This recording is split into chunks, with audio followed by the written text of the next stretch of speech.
Apocalipse, capítulo 9. Ao encontrar o texto, pode se colocar de pé, num sinal de prontidão, de atenção ao que Deus quer falar conosco na sua palavra. E se pastor João disse que o capítulo 8 era terrível, foi só porque o 9 ainda não havia chegado. Então, ouçamos a terrível palavra do nosso Deus em Apocalipse, capítulo 9. O quinto anjo tocou a sua trombeta e viu uma estrela que havia caído do céu sobre a terra. À estrela foi dada a chave do poço do abismo. Quando ela abriu o abismo, subiu dele fumaça como a de uma gigantesca fornalha. O sol e o céu escureceram com a fumaça que saía do abismo. Da fumaça saíram gafanhotos que vieram sobre a terra, e lhes foi dado poder como o dos escorpiões da terra. Eles receberam ordens para não causar dano nem à relva da terra, nem a qualquer planta ou árvore, mas apenas àqueles que não tinham o selo de Deus na testa. Não lhes foi dado poder para matá-los, mas sim para causar-lhes tormento durante 5 meses. A agonia que eles sofreram era como a da picada do escorpião. Naqueles dias, os homens procurarão a morte, mas não a encontrarão. Desejarão morrer, mas a morte fugirá deles. Os gafanhotos pareciam cavalos preparados para a batalha. Tinham sobre a cabeça algo como coroas de ouro, e o rosto deles parecia rosto humano.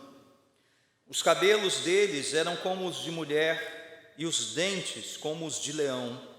Tinham couraças como couraças de ferro, e o som das suas asas era como o barulho de muitos cavalos e carruagens correndo para a batalha.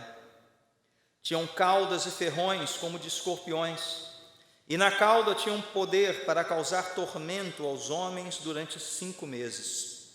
Tinham um rei sobre eles, o anjo do abismo, cujo nome em hebraico é Abaddon e em grego Apolion. O primeiro ai passou, 2 outros ais ainda virão. O sexto anjo tocou a sua trombeta e ouviu uma voz que vinha das pontas do altar de ouro que está diante de Deus. Ela disse ao sexto anjo que tinha a trombeta: solte os 4 anjos que estão amarrados junto ao grande rio Eufrates. Os 4 anjos que estavam preparados para aquela hora, dia, mês e ano, foram soltos para matar 1/3 da humanidade.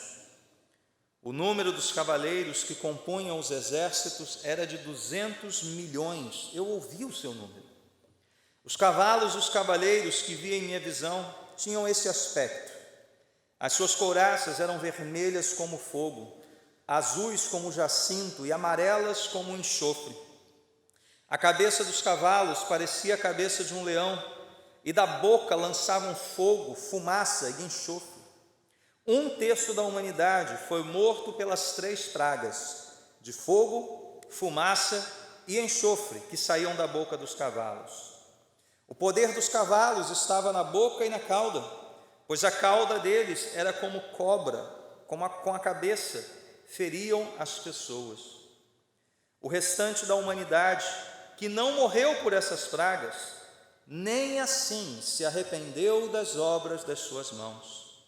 Eles não pararam de adorar os demônios e os ídolos de ouro, prata, bronze, pedra e madeira, ídolos que não podem ver, nem ouvir, nem andar. Também não se arrependeram dos seus assassinatos, das suas feitiçarias, da sua imoralidade sexual e dos seus roubos. Vamos a Deus em oração mais uma vez. Ao Senhor, ao sermos confrontados por esse texto tão terrível, de imagens tão grotescas, que o Senhor nos dê clareza de pensamento, um coração receptivo à Tua voz, e uma disposição de ouvir e obedecer prontamente o que aqui está nos chegando como advertência. Tem misericórdia de nós esta noite, Senhor. Ajuda-me a transmitir com fidelidade os teus ensinos. Pedimos isso em nome do Senhor Jesus. Amém. Podemos nos assentar, irmãos?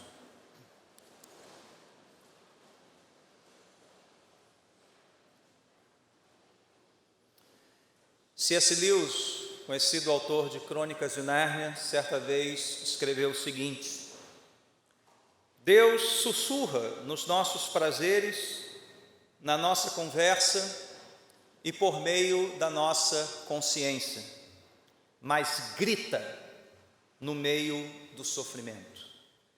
O sofrimento é o megafone de Deus para despertar um mundo surdo. Repetir essa última parte. O sofrimento é o megafone de Deus para despertar um mundo surdo. Meus irmãos, a Bíblia afirma que Deus é um Deus que fala. Nosso Deus é um Deus que fala. A Bíblia afirma que Ele fala sem mesmo usar palavras. Salmo 19 nos mostra isso. Os céus proclamam a glória de Deus, o firmamento anuncia as obras das suas mãos. Um dia fala disso a outro dia, uma noite o revela a outra noite, sem discurso nem palavras. Sem discurso nem palavras. E a sua voz ressoa por toda a terra, por meio da sua criação. A Bíblia afirma também que Deus falou por meio de homens, dos seus profetas. E nesse tempo nos fala por meio do Filho, Jesus Cristo, perfeito esplendor da glória do Pai, hoje por meio do Espírito de Cristo, o Espírito Santo, que age em nós e entre nós. Mas, conforme Lewis muito bem percebeu, Deus está gritando por meio do sofrimento. E Ele grita a fim de despertar um mundo surdo, um mundo apático, um mundo que não ouve as suas palavras. Mas a pergunta é: por que muitos não ouvem, se Deus está gritando? Paulo, como nós acabamos de ler na carta aos Romanos, diz que os atributos divinos, seu eterno poder, o fato dele ser Deus, podem ser vistos claramente desde o início dos tempos. E por que muitos não veem?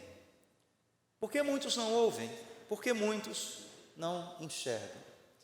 Apocalipse 9 vai nos ajudar a pensar um pouco sobre isso. Mas antes de entrarmos no texto que nós lemos, é importante lembrarmos onde a gente está nesse livro e do que se tratam essas visões. Todos os eventos catastróficos que nós vemos aqui, todas essas imagens terríveis, tiveram início lá no capítulo 6. Quando o Cordeiro de Deus, Jesus Cristo, aquele que foi anunciado como o único digno de abrir o livro, ele de fato começa a abrir o livro, começa a abrir os seus selos, o que nos mostra que tudo que acontece a partir dali, ao iniciar o capítulo 6, está sob a absoluta soberania de Jesus Cristo. É Ele quem está guiando essa história. Ele é o Senhor do tempo, Ele é o Senhor da história. E o que esta profusão de cenas, ora grotescas, ora gloriosas, não é verdade? Por vezes nós somos levados ao céu, ao trono de Deus, aos santos diante de Deus, mas ora nós vemos essas coisas terríveis e destruição. O que isso tudo está mostrando aos leitores? Primeiramente aos da época de João, mas também a nós. Está mostrando que Deus está julgando um mundo rebelde e pecador, mas ao mesmo tempo está salvando aqueles que lhe pertencem, ainda que estes sejam perseguidos e mortos. Em Apocalipse nós temos dois grupos. Nós temos a igreja, que é perseguida, é morta, mas vence. E nós temos o mundo rebelde, pecador, impenitente, surdo, cego, que é alvo da ira do Deus Todo-Poderoso. Estas sequências que nós vemos aqui, embora a gente chame de sequência, elas não são uma cronologia. Nós não estamos aqui caminhando em ordem cronológica, não é uma linha de tempo. O que João está nos dando aqui, por meio destas visões, é como se ele estivesse abrindo as cortinas da história, como se ele estivesse revelando para nós os bastidores da história, como se ele quisesse mostrar para nós: vocês querem saber o que de fato está por trás de cada conflito, cada guerra, cada ato de rebeldia humana, e o que Deus vai fazer com isso está aqui, e as cortinas são abertas para a gente ver de fato a realidade. Nós vemos esse conflito cósmico entre o Cordeiro e o dragão, entre os selados do Cordeiro e os seguidores do diabo, ou, numa outra fraseologia muito conhecida, a descendência da mulher e a descendência da serpente. Gênesis capítulo 3. João nos conta essa mesma história, a história entre a primeira vinda do Senhor Jesus e a sua segunda vinda, várias e várias vezes. É por isso que nós falamos aqui em paralelos. A cada vez que ele reconta essa história, essa mesma história, ele nos mostra ângulos diferentes dessa história, facetas, detalhes.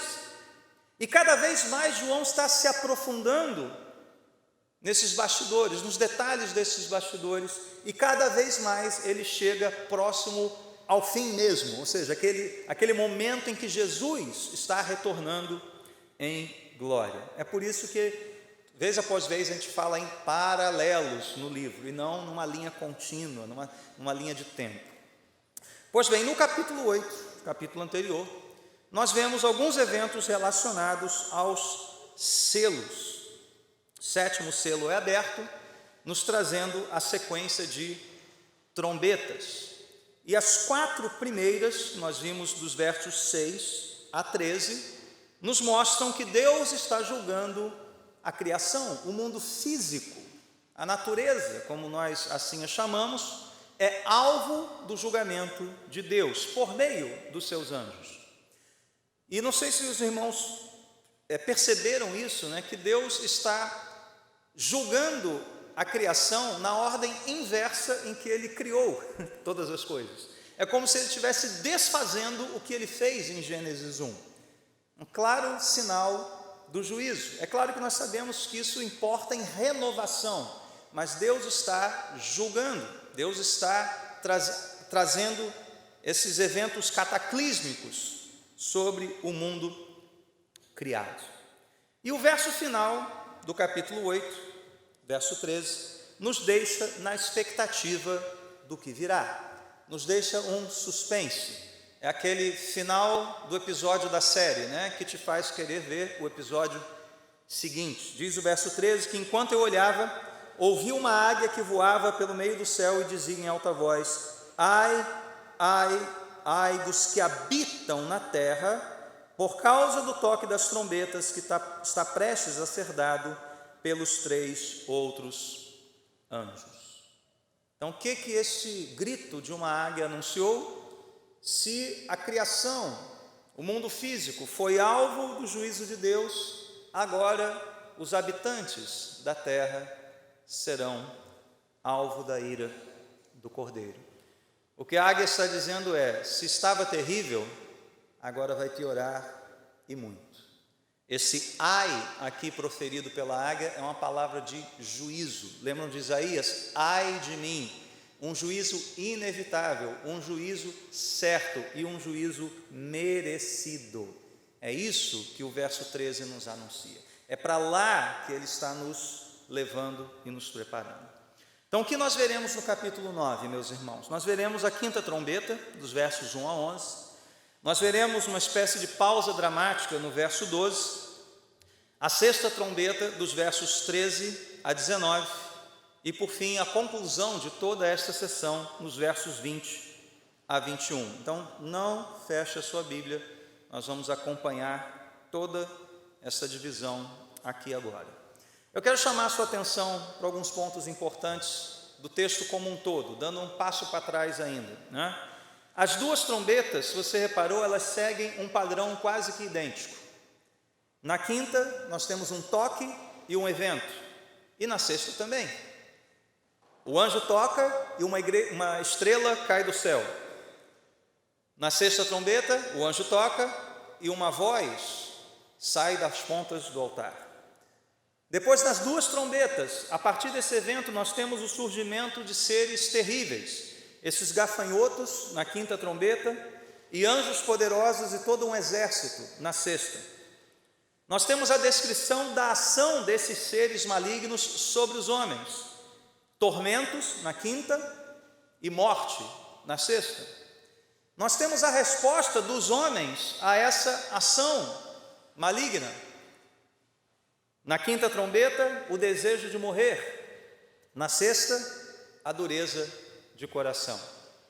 E nas duas trombetas, nós vemos que Deus preserva os seus selados, os seus escolhidos, o seu povo. Uma outra coisa que eu quero chamar a atenção, aproveitando este capítulo. Aqui nós vemos um contraste que cobre todo o livro de Apocalipse. Pode parecer algo de menor importância, mas não é.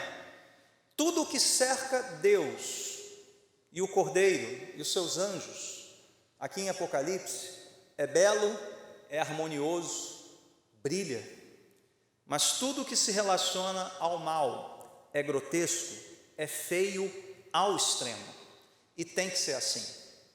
Eu gosto de usar a ilustração dos elfos, as primeiras criaturas, né, do Ilúvatar, no Silmarillion, e os orcs. Quem já viu O Senhor dos Anéis sabe do que eu estou falando, né? Mas é isso mesmo, o mal é feio, é grotesco, e tem que ser assim. E por fim, toda a simbologia de João no Apocalipse, especialmente nesse texto do capítulo 9, tem como base o Antigo Testamento.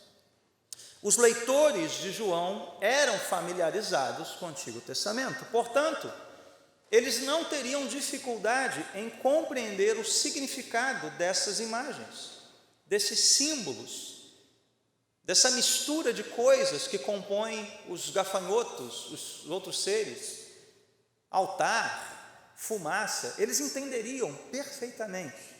E eu vou tentar mostrar um pouco disso ao longo da exposição, como o Antigo Testamento é uma chave importantíssima para você compreender o que está descrito aqui no Apocalipse. Irmãos, dito isso, vamos para o texto, enfim. Verso 1 do capítulo 9 diz que a quinta trombeta foi tocada, então João vê uma estrela que havia caído do céu sobre a terra. Vamos parar um pouquinho aqui. Nós já sabemos, por Apocalipse, capítulo 1, verso 20, que estrelas simbolizam o mundo angelical. No Antigo Testamento também há referências a estrelas como anjos. Mas a pergunta é, que anjo é esse? Qual a identidade dele? E muitos entendem que por causa da expressão havia caído do céu sobre a terra, que se trata ou de um demônio poderoso, um anjo maligno, ou do próprio Satanás. Haja vista que Jesus usou uma referência muito semelhante. Eu vi Satanás cair como um relâmpago, né? Não sei se os irmãos lembram dessa passagem. Mas o problema de se pensar assim é que essa seria a única ocorrência em Apocalipse em que Deus comissiona diretamente um anjo maligno para exercer os seus propósitos. Além disso, parece não fazer muito sentido que esse anjo receba uma chave para liberar a sua própria prisão, o abismo. E afinal de contas, Apocalipse já nos disse quem tem o poder das chaves da morte e do Hades. Lembram-se disso? Capítulo 1, verso 18, diz que esta chave tem um dono, e esse dono é Jesus Cristo, não é Satanás. As chaves da morte não estão nas mãos de Satanás. Jesus não foi lá no inferno, no sábado, buscar as chaves da mão de Satanás. Jesus sempre teve em suas mãos as chaves de todas as coisas. Portanto, ao conceder a chave a Satanás ou a um anjo, isso não parece fazer muito sentido. Ainda mais para que este anjo ou Satanás abra as portas da sua própria prisão, que é o abismo. Portanto, eu creio que esse anjo é um emissário de Deus. E o fato de dizer que ele caiu do céu para a terra quer simplesmente dizer que ele veio do céu para a terra para executar a missão. Em Apocalipse 20, a gente vê o mesmo movimento, um anjo vindo do céu para a terra, com uma corrente para amarrar Satanás. Então não é errado, né? Pelo contrário, eu acho certo dizer que este anjo é um enviado de Deus, um anjo dos céus, de fato, que veio à terra executar um propósito. Que propósito é esse? Ele recebe de Jesus Cristo aquelas chaves, lá do capítulo 1, para abrir o abismo. E essa palavra é muito familiar aos leitores do Antigo Testamento, aos leitores de João, que significa exatamente esse mundo da morte, do Hades, né, do qual o Antigo Testamento nos fala. Então esse anjo vai ser uma espécie de agente da liberação do mal sobre este mundo. Como é que esse mal se apresenta? Versos 2 e 3. Quando ele abriu o abismo, subiu dele fumaça como de gigantesca fornalha. Aqui novamente nós temos um outro símbolo do Antigo Testamento. Pode ser símbolo tanto da presença de Deus, como aconteceu no Sinai, quando Moisés estava ali diante de fumaça, trovões, relâmpagos, mas pode ser um sinal da ira de Deus, como no relato de Sodoma e Gomorra. O que diz lá o relato de Sodoma e Gomorra, da destruição, que das cidades subiu fumaça. E uma fumaça tal qual enxofre, é o que nós vamos ver na sexta trombeta. Fumaça, enxofre, fogo, tudo isso forma um quadro de juízo, já conhecido dos leitores de João. E mais conhecido ainda é o que sai dessa fumaça, verso 3, da fumaça saíram gafanhotos.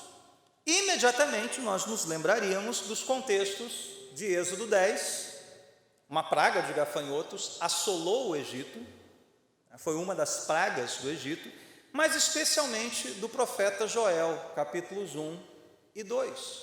E Joel ali é muito claro, Joel é um profeta do dia do Senhor. Se você for lá ler Joel, vai ver o dia do Senhor. E a figura preferida de Joel, associada ao dia do Senhor, é o gafanhoto. O devorador, o cortador, o migrador, né, diversos tipos.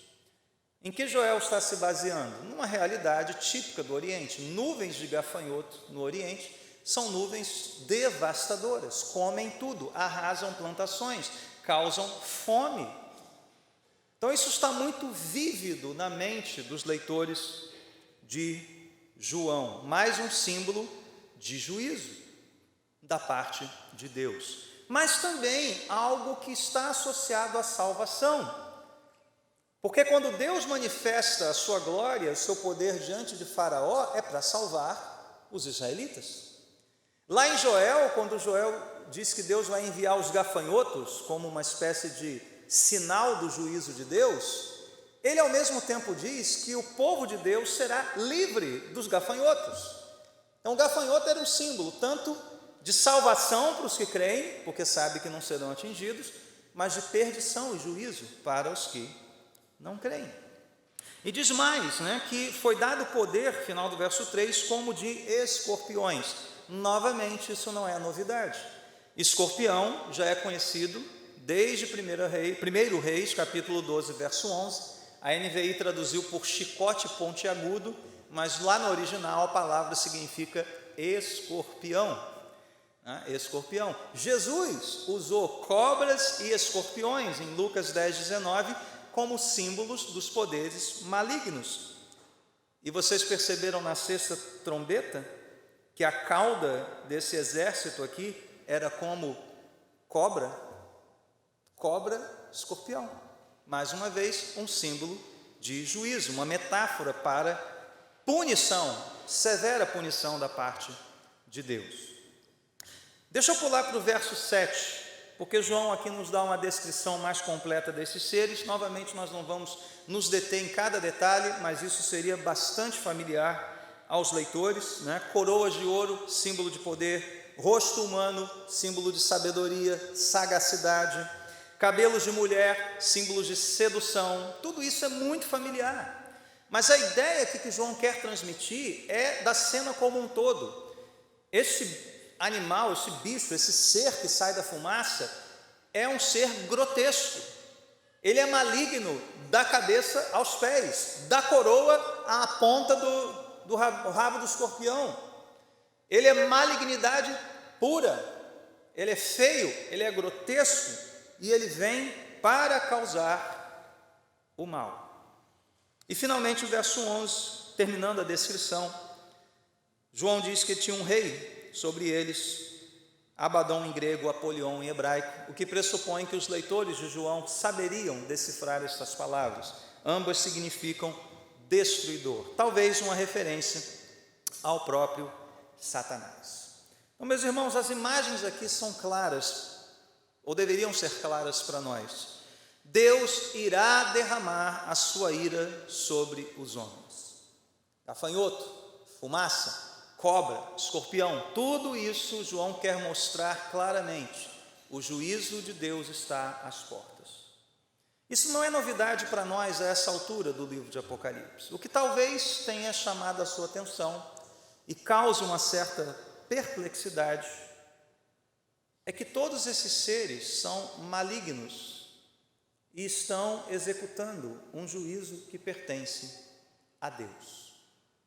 É Deus quem está agindo aqui, porém, por meio de seres malignos. Isso talvez fira um pouco a nossa sensibilidade. Como um Deus bom se vale do mal? Bom, você não vai ser o primeiro a fazer essa pergunta, porque o profeta Abacuque fez muito tempo antes de você.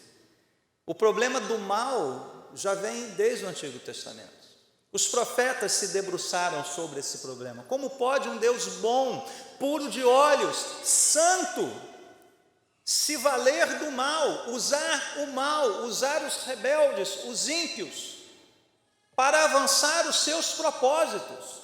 E veja, lá no Antigo Testamento a coisa ainda era pior, porque o que Abacuque viu era Deus trazendo os babilônios para julgar não o mundo caído, mas o seu próprio povo.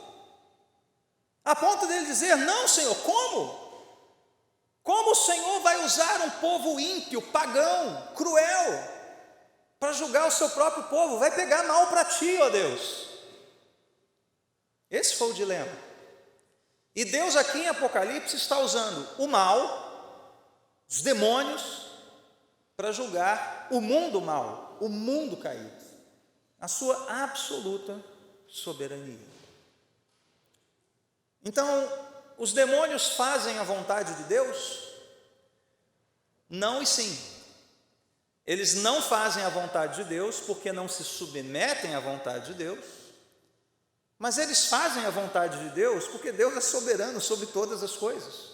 E a vontade de Deus vai se cumprir, com demônio, sem demônio, usando demônio, aprisionando eles ou soltando eles, não importa. O plano soberano de Deus vai se cumprir. Ele está nos céus e faz tudo aquilo que aprouver a ele fazer, ainda que seja usar esses seres malignos para avançar os seus propósitos sobre a história, sobre esse mundo.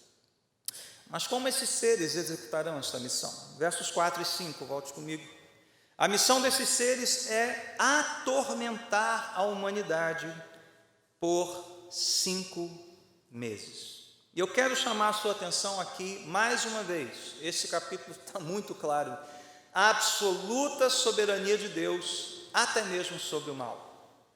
Por mais terríveis e poderosos que esses gafanhotos sejam, tudo o que eles vão fazer está sob o controle estrito de Deus. Olhe comigo, que coisa curiosa.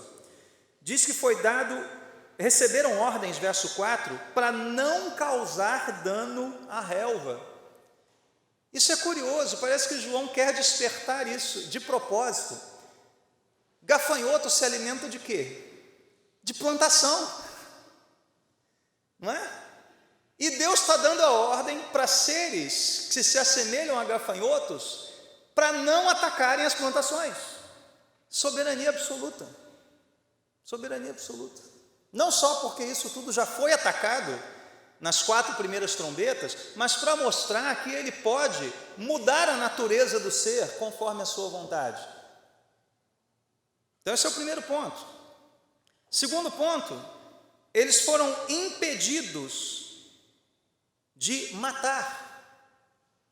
Eles não podiam matar, embora a gente saiba que tudo o que os demônios e Satanás querem é matar. Eles têm sede de sangue, têm a morte como missão. Foi-lhes proibido isso, não matar os ímpios. Foi permitido causar tormento, mas não por muito tempo, apenas 5 meses, um tempo definido. É exatamente o tempo em que normalmente as nuvens de gafanhoto vinham devorar ali, as plantações no Antigo Oriente. João se aproveita dessa simbologia também. E por fim, eles foram proibidos de tocar nos selados de Deus. Veja que Deus é quem controla tudo. Deus os libertou do abismo e deu a ordem: vocês não vão tocar aqui, só podem tocar aqui e durante o tempo que eu determinar. Ele é quem manda. E o mal só tem liberdade de agir na medida em que Deus assim o permite. Por fim, verso 6, fala da resposta humana a esses tormentos. Diz aqui que eles procuram a morte, mas não encontram, desejam morrer, mas a morte fugirá deles. Isso não é novidade no livro. Lá no capítulo 6, nós vemos os incrédulos gritando às montanhas e às rochas: caiam sobre nós e esconda-nos da face daquele que está assentado no trono e da ira do Cordeiro. O que eles estão pedindo no capítulo 6, às montanhas e às rochas? Caiam sobre nós, nos matem, mas nos livrem da ira do Cordeiro.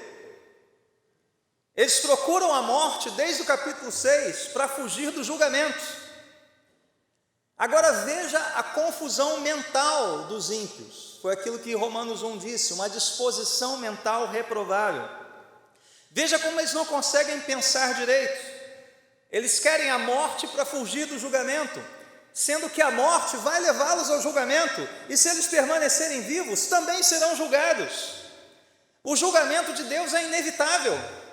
Não é a morte que vai livrá-los do julgamento, mas eles assim a pedem, assim a buscam.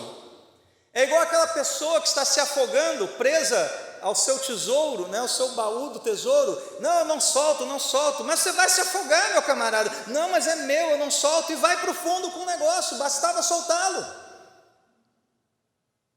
Essas pessoas estão procurando a morte, achando que vão se livrar da ira de Deus. Isso só vai apressar o julgamento sobre eles. Tamanha a confusão mental em que se encontram. Mas o paralelo mais terrível dessa passagem não é do capítulo 6, são os dos capítulos 14 e 20. Como eles serão expostos em breve, eu vou só mencionar aqui. O capítulo 14, ele diz que aquele que adorar a besta à sua imagem, também beberá do furor da ira de Deus. Será atormentado com enxofre na presença dos santos e do Cordeiro. A fumaça do tormento de tais pessoas sobe para todo sempre. Para os que adoram a besta e a sua imagem, e para quem recebe a marca do seu nome, não há descanso, dia e noite. Está em Apocalipse 14. E Apocalipse 20 vai dizer que o diabo foi lançado no fogo, no lago de fogo, que arde com enxofre, onde já haviam sido lançados a besta e o falso profeta. Eles serão atormentados dia e noite para todo sempre. O que essas descrições dos tormentos estão nos mostrando e por que o verso 6 é tão importante para entender isso? Os ímpios, meus irmãos, vão experimentar em parte nesta vida o que será a eternidade no inferno. Os ímpios já experimentarão aqui, sob o juízo de Deus, aquilo que será tormento dia e noite para todo sempre. E lá no tormento eterno acontecerá o que eles experimentaram aqui no verso 6. Eles procurarão a morte, eles buscarão morrer, eles desejarão ser aniquilados, e sabe o que vai acontecer? Não a morte, porque a morte já foi lançada no lago de enxofre, já foi vencida. O que nós vemos no verso 6 é um prenúncio do que irá acontecer por toda a eternidade. Esse é o tormento do inferno.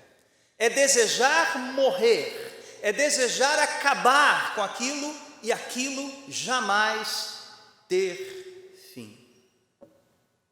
Ali os condenados desejarão a morte e isso será impossível. E eu pergunto, o quanto essa descrição mexe com você? O quanto isso mexe com seu coração? O quanto isso faz com que a nossa mensagem seja urgente, decisiva. Você imagina alguém sofrendo isso que está aqui, dia e noite, para todo sempre? E a imagem que João usa é como da picada do escorpião, que não pode matar, mas dizem que é uma dor horrorosa. É essa a imagem do que os ímpios vão sentir aqui no juízo e lá na eternidade, para todo o sempre. Irmãos, quando a gente prega textos como esse, a gente não quer botar medo em você. Ninguém deve se render a Cristo meramente pelo medo do inferno. Por isso é importante que a gente mostre o outro lado da história, para que você deseje não apenas se livrar do inferno, mas para que você deseje o céu, para que você queira estar com Cristo, com o Cordeiro. E como é que esse lugar é descrito? Como é que esta eternidade é descrita? Bom, em Apocalipse vai dizer, mas eu quero aproveitar uma imagem do Antigo Testamento, que diz que a eternidade com Deus é a alegria plena da tua presença, eterno prazer à tua direita. Salmo 16.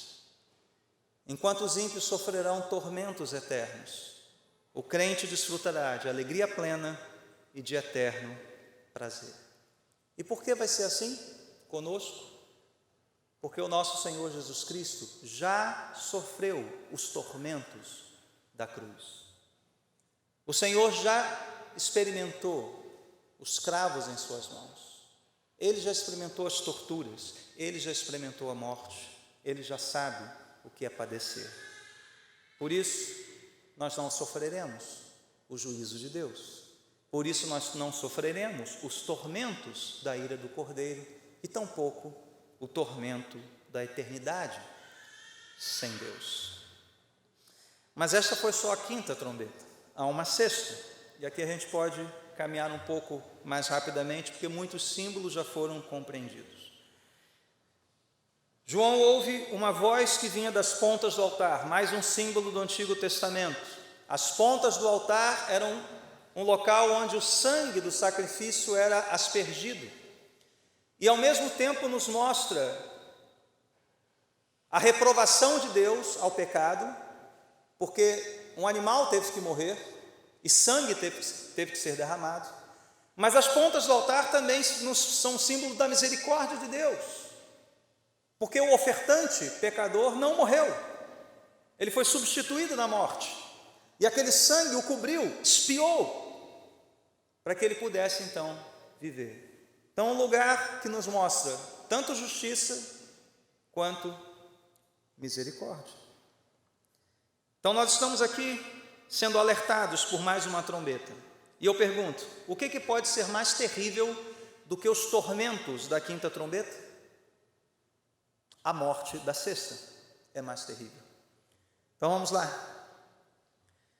Este altar aparece no capítulo 6, verso 9. Debaixo dele estão os anjos perguntando: até quando, Senhor? E Deus está respondendo. Aqui está a resposta de Deus às orações dos santos. Esse altar vai reaparecer no capítulo 14, quando um anjo sai desse altar para executar os propósitos de Deus. Esse altar vai aparecer no capítulo 16, quando nós lemos ele respondendo ao juízo de Deus, como se fosse um personagem da história. Então Deus está falando por meio desses símbolos e por meio dos seus intermediários. Há novamente uma ordem de soltura aqui. Essa voz diz ao sexto anjo que tinha trombeta: solte os 4 anjos que estão amarrados junto ao grande rio Eufrates. E mais uma vez, meus irmãos, desculpe estar sendo repetitivo, mas olha como isso é claro aqui. Falou em Eufrates, imediatamente este povo se lembraria do Antigo Testamento. Porque foi da região de Eufrates que surgiram os assírios, que julgaram o reino do norte. Foi da região de Eufrates que vieram os babilônios, que julgou o reino de Judá. Foi lá do Eufrates que surgiram os persas, que vão mandar de volta do exílio aquele povo, mas vão dominar sobre aquele povo. Isaías descreve a ira de Deus como águas turbulentas do Eufrates. Então falou em Eufrates, o povo já sabia, dali vem juízo, dali vem julgamento. E mesmo na época de João, o Eufrates era o limite oriental do Império Romano. E o que ficava além desse limite? Aquele povo guerreiro chamado os partos, que nós já vimos lá nos 4 cavaleiros do Apocalipse. Um povo que causava terror aos romanos, nunca foram vencidos pelos romanos. De qualquer forma, é claro, mais uma vez, juízo está sendo preparado. E é exatamente o que diz o verso 15. Os 4 anjos estavam preparados, olha agora o que João coloca, para aquela hora, dia, mês e ano.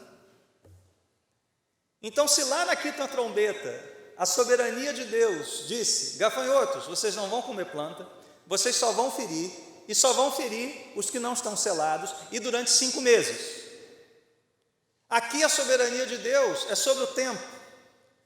Esses anjos, seres malignos, preparados para uma hora, um dia, um mês e um ano específicos. Tudo está sob o controle de Deus. Ele não erra no calendário, ele não é como a gente que esquece compromisso, que anota errado. A folhinha dele está preenchida, é naquele dia, naquela hora, naquele mês, daquele ano, em que essas coisas irão acontecer. Domínio completo. Deus tem esse domínio. E que juízo é esse da sexta trombeta? Muito bem, a morte que eles procuravam, enfim, chegou. Diz os versos 15, segunda parte, e 18, que 1/3 da humanidade ímpia e rebelde morre pela ação destas hostes demoníacas. E mais uma vez nós temos toda a simbologia de cavalos, de enxofre, cobras, tudo isso remetendo ao juízo de Deus. Então, meus irmãos, o que essas trombetas estão nos mostrando, um quadro muito claro. Deus é soberano sobre absolutamente tudo e pode fazer muito mais do que nós sequer imaginamos, seja na sua salvação, seja no seu juízo, seja se valendo dos seus anjos, anjos bons, mensageiros angelicais, mas seja se valendo dos exércitos malignos, como é o caso aqui. Deus está julgando os ímpios por meio dos demônios, e é Ele quem controla o dia, a hora, o modo, o tempo, absolutamente tudo. Quem manda no inferno, meus irmãos? É Satanás? Muita gente tem essa imagem, do inferno como o playground de Satanás, que ele vai ficar lá com um tridente, se satisfazendo por toda a eternidade em nos atormentar. Nada mais ridículo, porque Apocalipse diz que lá no inferno será o local de tormento dele. Porque quem manda no inferno é Deus. O nosso Deus estará no inferno com toda a sua ira, com toda a sua justiça, e estará no céu com toda a sua graça, com toda a sua misericórdia, com toda a sua beleza.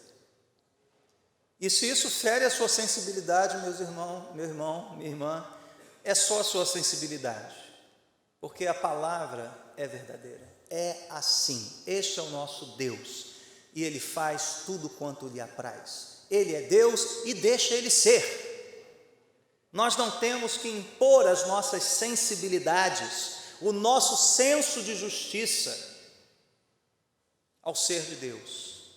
Ou Ele é soberano, ou Ele manda, ou Ele não é Deus, ou Ele não é nada. É difícil, mas é isso que Apocalipse nos mostra. Você crê? Você está preparado? Os versos 20 e 21 fecham esta sessão. Vamos a eles, que aqui está, creio eu, a aplicação de João para nós. João diz que o restante da humanidade que não morreu, ou seja, essa turma que não morreu foi atormentada, sofreu, quis a morte, não teve, viu a natureza ser transtornada, está vendo absolutamente tudo o que está acontecendo. E o que diz João? Nem assim se arrependeu das obras das suas mãos. Nem assim. Mas o fato de ter um restante de humanidade ímpia que não morreu, mostra que Deus é absolutamente paciente com aqueles que mereciam morrer, com aqueles que são rebeldes e merecem o justo juízo de Deus. Ele está concedendo tempo a essas pessoas, para que vejam mais, para que ouçam mais, para que o megafone venha mais uma vez sobre a vida deles. Daí, meus irmãos, nós podemos ver aqui que tudo o que lemos nesse capítulo, no anterior, de fato foi Deus gritando com um mundo surdo, clamando pelo arrependimento, porque o juízo estava por vir. As maravilhas na natureza do capítulo 8 chegaram a olhos cegos, e o megafone do sofrimento do capítulo 9 encontraram ouvidos surdos. E por quê? João responde aqui no restante do versículo. Eles não pararam de adorar os demônios e os ídolos de ouro, prata, bronze, pedra e madeira, ídolos que não podem ver nem ouvir. E o que o Salmo 115 nos disse na abertura desse culto? Que os ídolos das nações são de prata, ouro, madeira, não podem ouvir, não podem ver, e assim se tornam os seus adoradores. A perversão da idolatria é essa. O adorador se torna exatamente como o seu ídolo. Um ídolo surdo e cego faz do adorador alguém cego e surdo.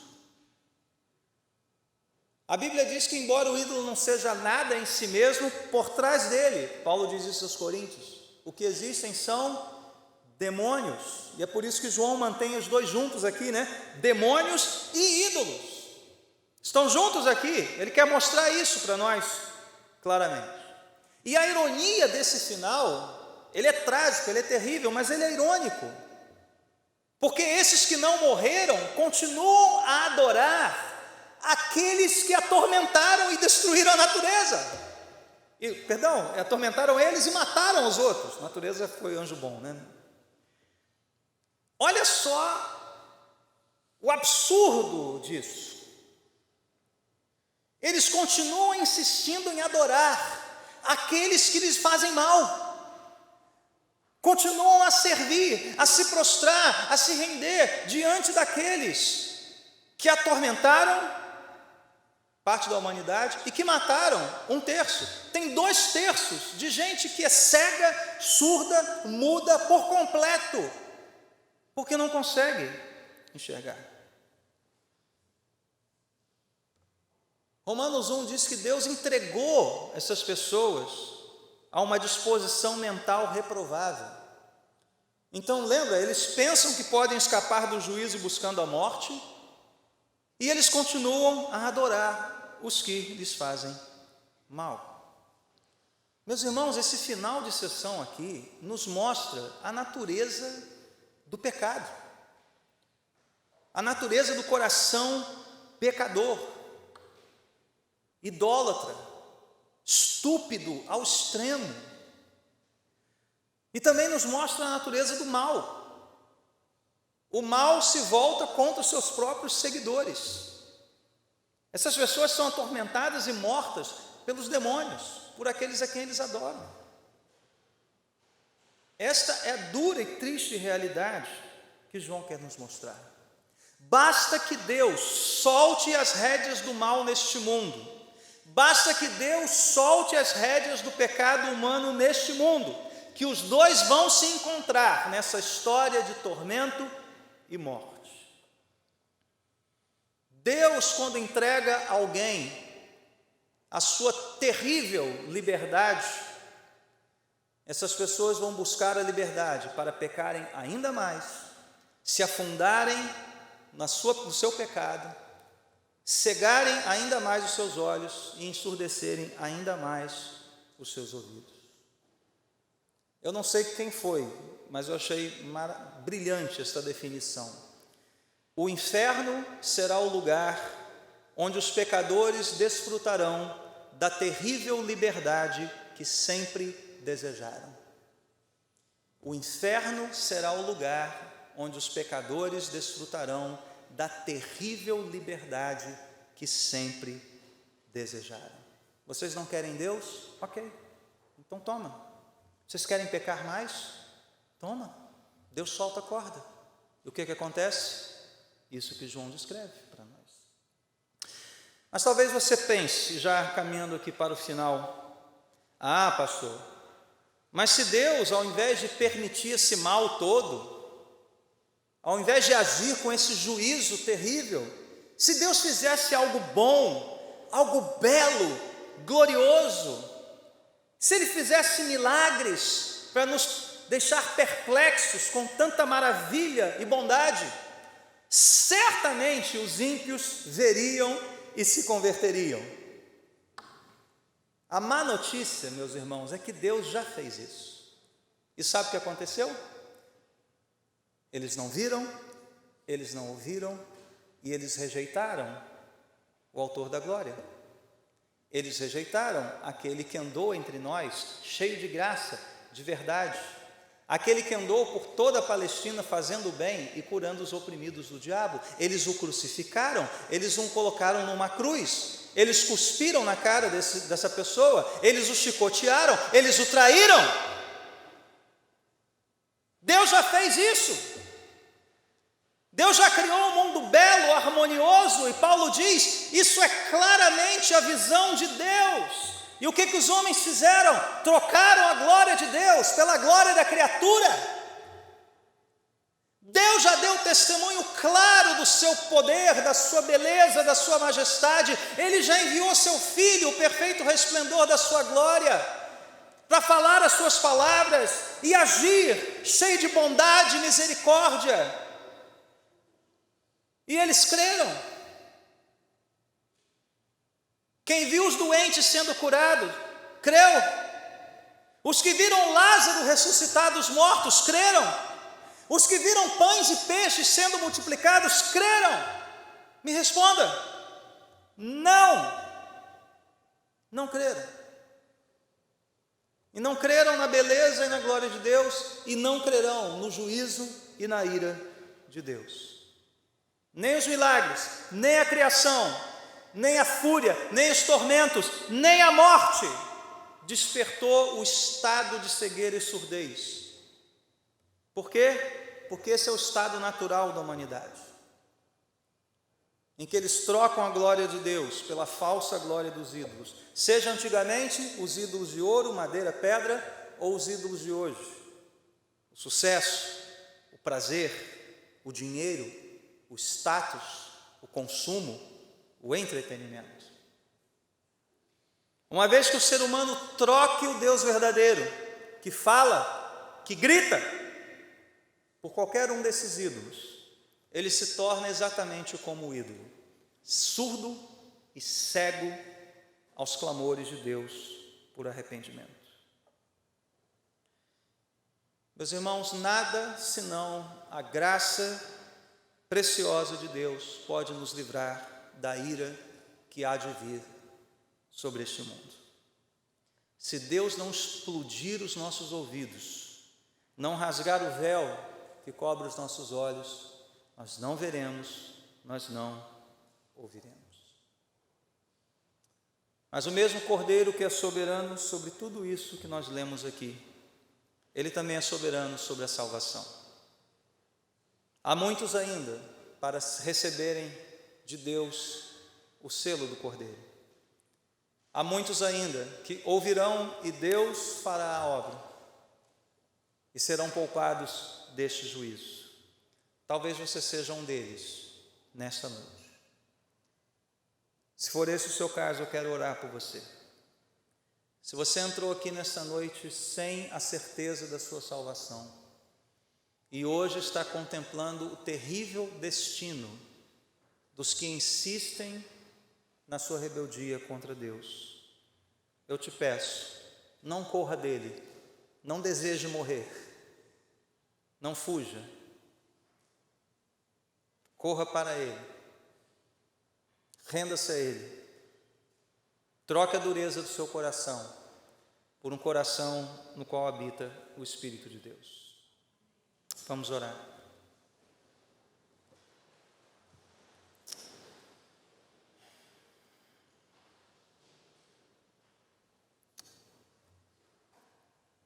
Senhor, são palavras duras, terríveis, mas é a Tua palavra. Nós perguntamos nesta noite, para onde iremos nós? Só estas palavras nos trazem vida. Só estas palavras são verdade de Deus para nós.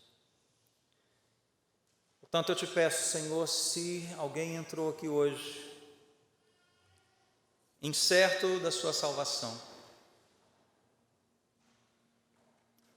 ao ouvir do teu inevitável juízo, do teu justo juízo sobre a terra, que eles possam se refugiar em Ti, correr para a cruz, a rica fonte do amor e da graça de Deus.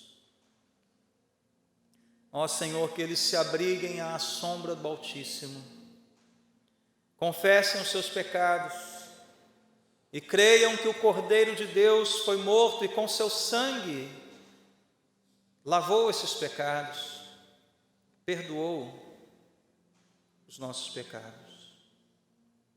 Tem misericórdia de nós, Senhor. Preserva os teus selados até o fim, para que ao verem estas coisas se abaterem sobre o mundo, não duvidem, não temam, mas continuem confiando no Senhor.